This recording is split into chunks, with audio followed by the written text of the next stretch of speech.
In 1903, the Wright brothers invented the airplane. It was hard to imagine then that today there would be over 500,000 people traveling in the air at any point in time. In 2008, Satoshi Nakamoto invented Bitcoin and the blockchain. For the first time in history, his invention made it possible to send money around the globe without banks, governments, or any other intermediaries. Satoshi is a mystery character, and just like the Wright brothers, he solved an unsolvable problem. Whenever this happens, it inspires incredible innovation. The concept of the blockchain isn't very intuitive, but still many people believe it's a game changer. Despite its mysterious beginnings, the blockchain may be the airplane of our time.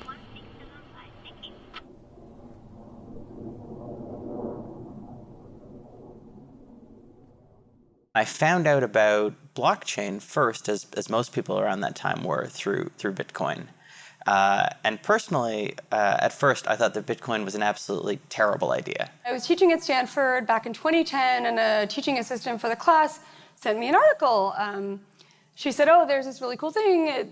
It's open source money. And I remember thinking, open source money, isn't that cool? But it'll probably never work. I did what most people do the first moment they are exposed to Bitcoin. I discounted it. I thought this was silly internet money. You could mine it. It's like a golden goose.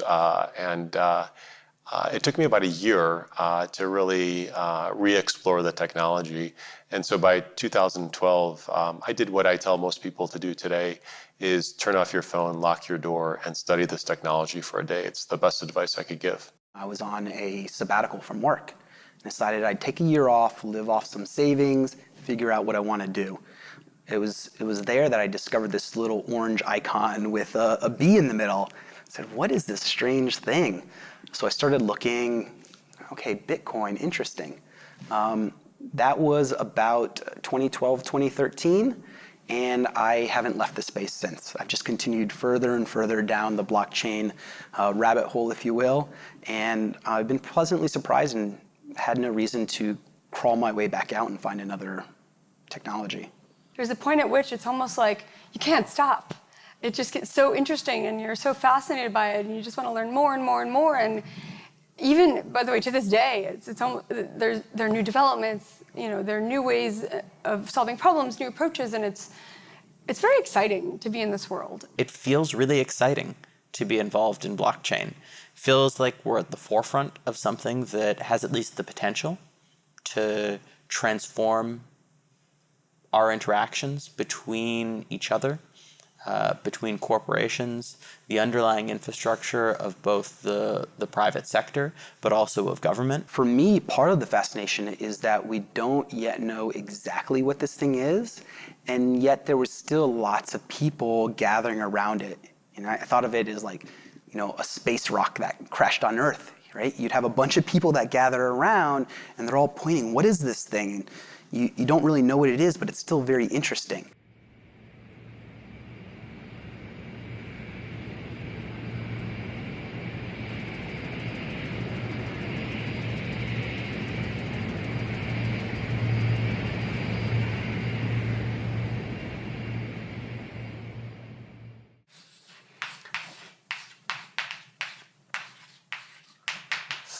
So for me personally, the blockchain has two main technical ingredients.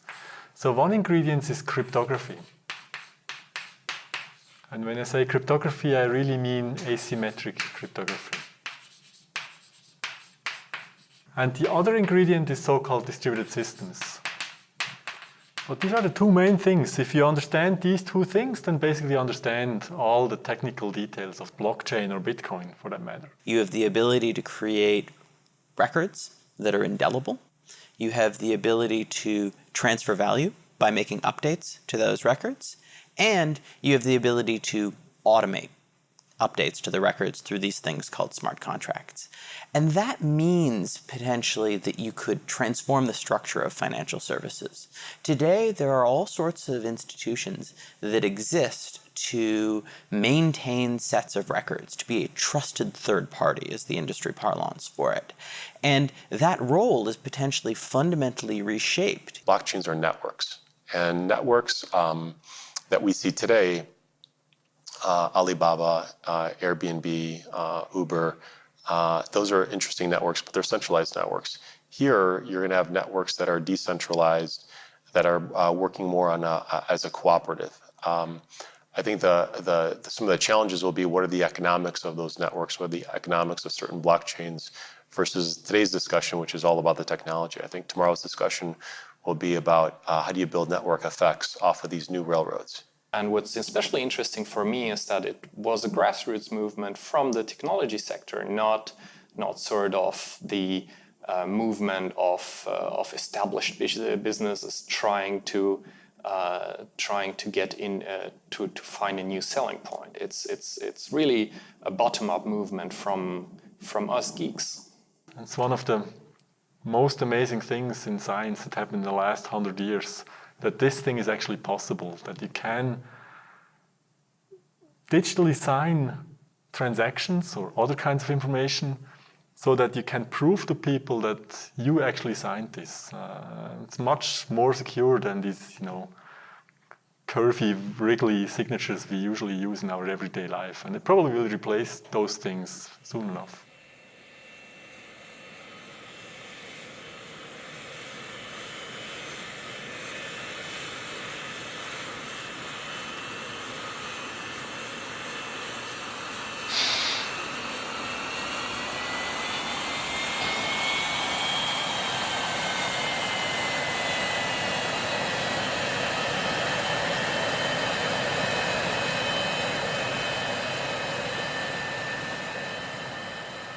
We spent 2 years trying to understand this space and what it really meant, and we found out that it meant a lot more than just another digital currency. It actually, as the blockchain became more influential in our thinking, we began to realize that it was a profound shift in how the internet could be used to create new forms of value, and how it could be used to enfranchise, and include people in global finance. We've had the internet for years now, and on the internet, still nobody knows whether you're a dog or not. Identity fraud is completely out of control, data breach. So, the area where we need some new thinking is in the sort of in the identity space. And so maybe the technology brings something new into that space. And we need it fairly quickly, because we haven't fixed the identity problem for people, but we're about to put 10 billion, trillion, gazillion things on the internet. We can have a trust relationship without really having ever met each other or having done business at all with each other. I think that's fundamental, one of the fundamental things. Security is another. Blockchains are military-grade cryptology, and they've never been cracked. It isn't, when you hear about hackers, stealing Bitcoin or whatever, they're not stealing from the blockchain itself. They are stealing at the point of entry, at the wallet level or at the browser level, and they intercept those messages. But the blockchain itself is very secure. The Internet of Things will probably be the best test case for a lot of blockchain technology. Because if we're going to have millions or billions or trillions of internet-enabled devices doing everything from driving us around to managing our affairs to monitoring our health, they're going to need a way to move and store and manage value and data that has value in a way that's secure and private. And right now we don't have that. And I'm concerned about the ubiquity of data and how it flows in and through internet-connected devices. I think with a value platform like blockchain, we can at least address some of these problems and maybe even create new opportunities.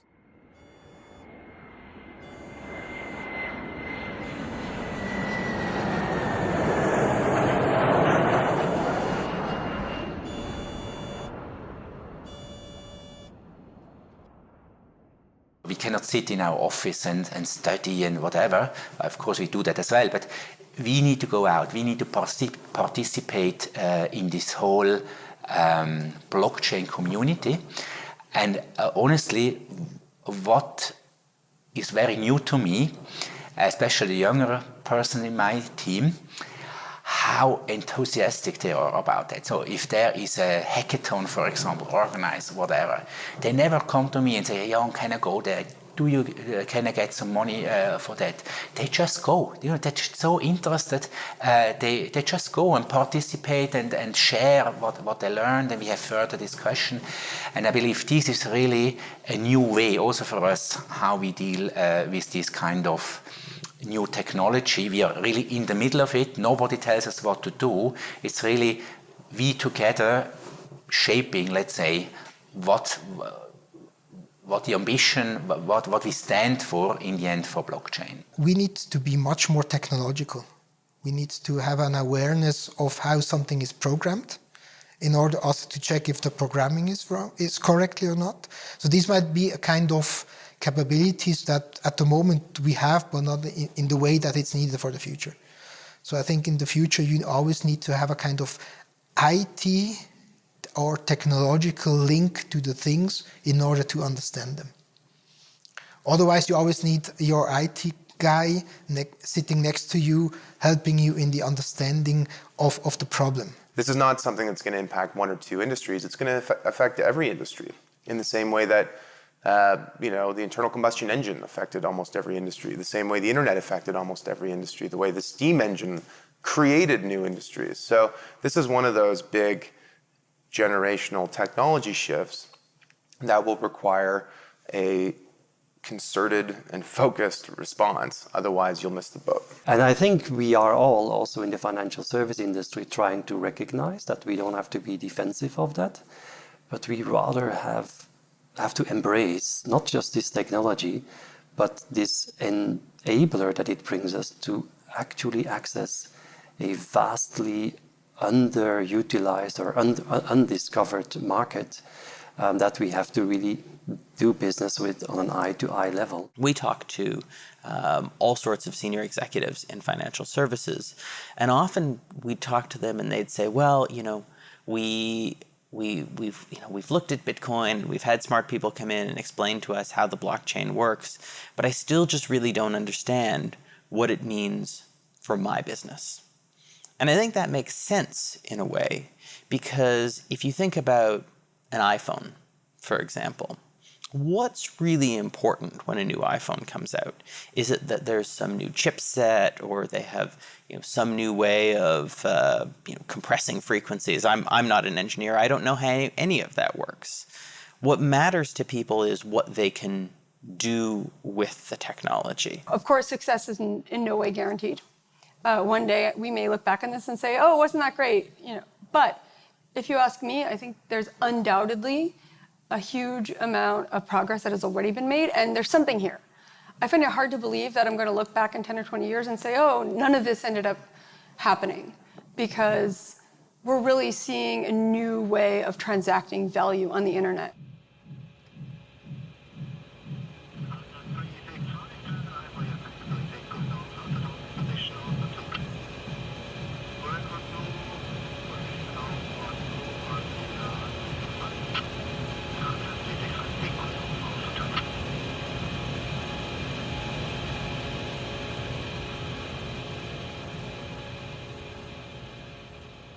I know how big financial institutions work. First of all, they're not going to run out and do something reckless with technology. This is people's money and livelihood that they're working with, right? So these are slow upgrade processes. These systems, once they get implemented, will run in parallel with the old systems for a while before you have a switch over to the new one. That's standard in technology upgrades. So I knew this was going to take time. But yes, sure, there are antagonists. There are players who are threatened by their business model. It's the AT&T, Verizon, Kodak analogy again. Their business model is threatened by this. And of course, they're going to do things to try to slow down and water down the transformational networks that are being developed. And so there's a game theory approach to how the technology is being rolled out in the markets for sure. We made different roundtables here in Zug after the start of this Bitcoin experiment. And for example, we invited banks which are living here in Zug, people from Zug, bankers from Zug, and we tried to connect them with people of the Zug crypto valley. And okay, they have been talking together, but these bankers were not so very happy. Okay, they said there are different things with law, and it's not so easy for us. But it's also a question of attitude. I think it's the same thing as for our city, for our administration. The banks have to get ready. And I know that in a way they are defensive, but on the other hand, they have, in research, they have made teams which face these questions. And maybe they are waiting a little bit now, but they can't deny it, I'm sure. I think there's going to be a lot of disruption, a lot of revolution with respect to blockchain-based technologies. And what that's going to drive is not necessarily banks worrying about other banks being competitors. What banks worry about is the bank of one. You know, the next generation of a banking network that's resident on a phone, that's decentralized, that's distributed, and is based on a digital token, a digital asset that's not necessarily issued by a bank or a government or anybody else. So it creates all these different permutations and opportunities, not only for enterprises and governments, but also for society. We see a lot of examples of banks and consulting companies and other big four audit firms talking about how they can strip cost out of the business of, I don't know, trading in public markets or, whatever it might be. But if you take the example of public markets, how can you cut cost out of a market that doesn't exist in the future? What if the trading of securities happens peer-to-peer in the marketplace that doesn't have the traditional intermediaries of exchanges and brokers and agents and escrow agents and clearinghouses and all these other parties that we rely on? That's the cost you're cutting out, but what if the market can function without them? So the important thing for big leaders of big companies is not just to think about cost, but also to think strategically. What can this technology enable me to do that I wasn't able to do in the past? I think it's going to take a long time for it to weave its way into the system. It may take a normal tech upgrade cycle for it to fully weave its way into the system, but I've said publicly, I think within 20 years, that financial services will be just software. And the smart contracts technology in particular is going to automate a lot of the things that institutions and people handle today.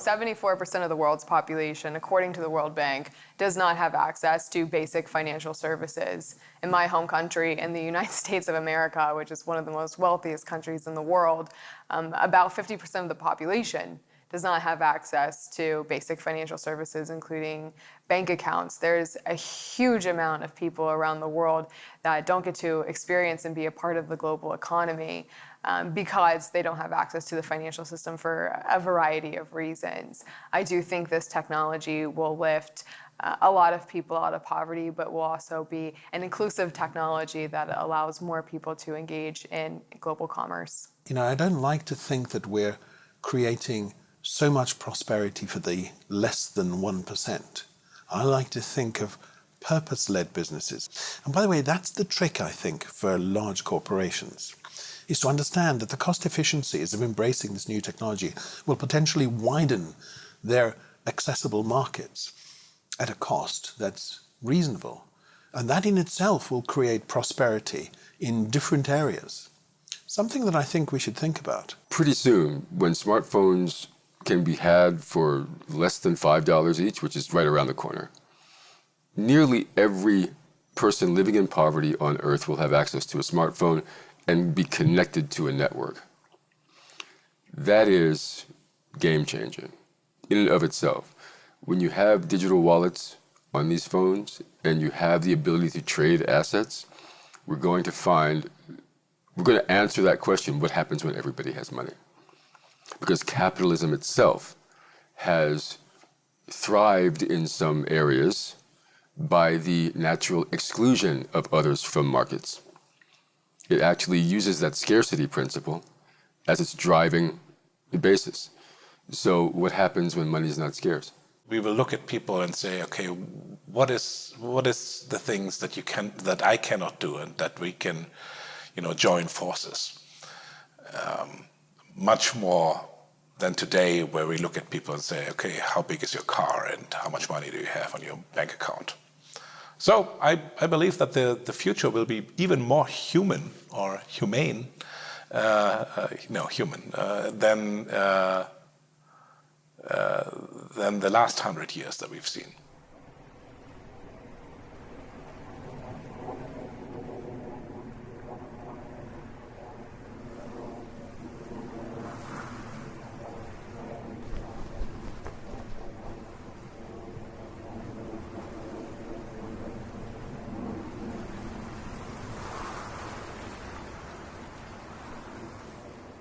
So I don't think blockchain is a revolution. I think it has been done forever, like for 40 years, which is really forever in computer science in my domain. So both parts, both ingredients, the security and the distributed systems have been around since the 70s, basically, since the early 70s. And this is not a revolution. But the revolution, in some sense, or the evolution is that that jobs will change. That's something I believe in, that jobs will be, digitized in some sense. Computers will do a lot of the manual labor that we still see in this kind of service domains today. It's called the fourth technological revolution, and I think we are at the beginning of such a revolution just now, and that's why we don't close the eyes. And some people say, okay, there will be much trouble, people will lose their work and everything, jobless people, and I'm sure it will happen. But it's better we face it than we deny it. Offshore working or automation or robots, are they threatening our work? And it's a real life question when your own son, who's prepared to go to get an advanced education, asking you that question. And I concluded that yes, I do have a genuine answer, that it's not threatening. It is forcing us to think a little bit different, but if we do it smarter, we actually give also the next generation a great new opportunity to actually reinvent why they get up every morning and why they go to work, and make sure they really make best use of the degree they studied for and the things they really want to do in life. I want to make the world better, just better. Okay, and whatever my measure of better is, or yours, is what might be valued by society. But the other thing is this wonderful opportunity to create a little bit of prosperity, because what prosperity offers you is independence. We don't have to have people who are living in squalor and simply, fighting for a handful of rice every day. There's too much. There's too much in the world to live like that anymore. And I think that certain countries, I think even certain corporations are beginning to understand that. And certainly this movement, this blockchain movement, is the technology underpinning, the technology part of that mindset which exists offline as well. The idea is out, and if it's not being realized here, it may be realized there, or even in the internet, uncontrollable. So Bitcoin is here. Bitcoin is here to stay, and it will become bigger and bigger, as the blockchain, of course, as cryptocurrencies, as the possibilities which are connected to the blockchain and cryptocurrencies. That's out of the box, and the whole system does not need any government.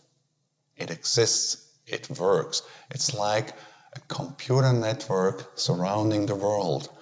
And you can say, okay, we don't want to be part of it. So be it. It's here, and it won't go away.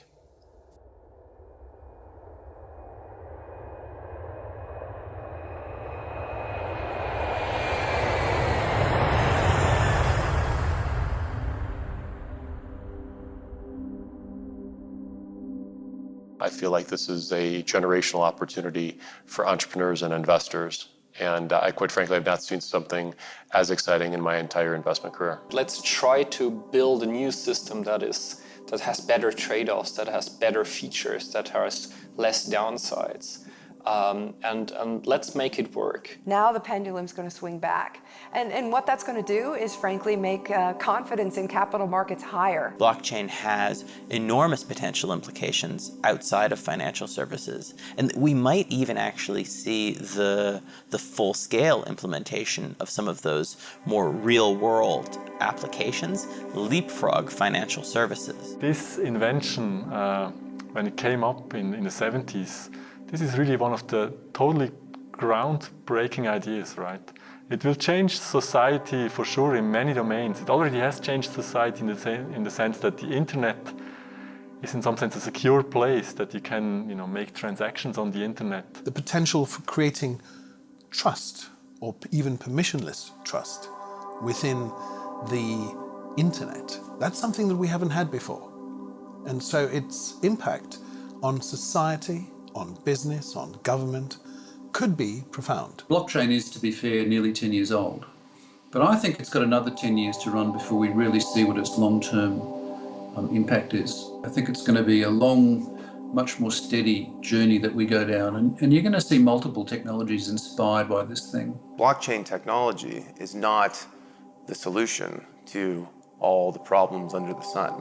And I think as it matures, we will begin to see its potential benefits, but also its limitations. You can deny it or you can face it.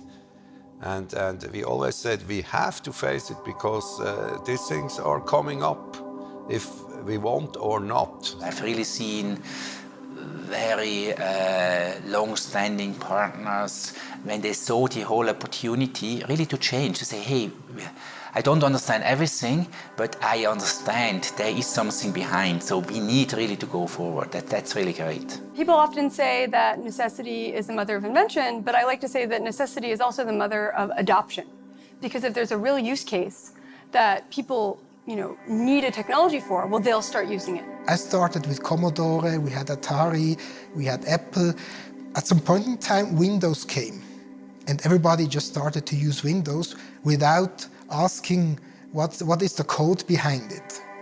What is the code behind moving the mouse? We have a whole lot of possibilities. Everything will change. It's like, in my opinion, the possibilities are endless, and it reminds me a little bit of the situation as if we all of a sudden have two huge inventions or three inventions in one moment. We actually are living a very interesting window of opportunity, and I'm surely very, very excited to fully embrace that.